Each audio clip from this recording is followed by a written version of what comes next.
मान्छे त म कांग्रेस या एमालेको थिएँ, मेरो पार्टी अर्कै थियो, मेरो झन्डा अर्कै थियो, मेरो नेता अर्कै थियो, मेरो नारा अर्कै थियो, तर मैले घन्टीमा थ्रोट हालेर यो देशमा परिवर्तन ल्याएको हुँ।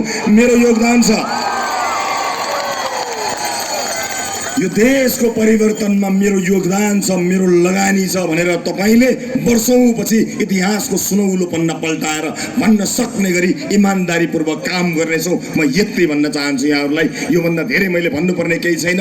गर्नुपर्ने दिनहरू आउँदैछन्, ती दिनहरूमा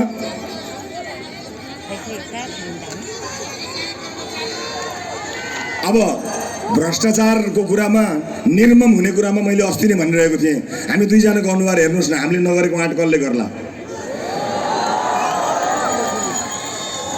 हामीले नगरेको आँट कसले गर्ला भ्रष्टाचार नियन्त्रणमा? त्यसैले धेरै बोल्नु पनि हुँदो रहेछ। यहाँ नबोलिकन गर्नुपर्ने कामहरू कति रहेछ, अलिअलि बोलेर पनि बिग्रेको छ। त्यसकारणले नबोलिकन गर्ने काम धेरै छन्। म यो भव्य उपस्थितिका लागि तपाईँलाई धेरै धेरै धन्यवाद दिन चाहन्छु। यहाँ कसैले तपाईँलाई झुक्याउलान् समानुपातिकमा चाहिँ एउटा भोट, प्रत्यक्षमा अर्को भोट भनेर।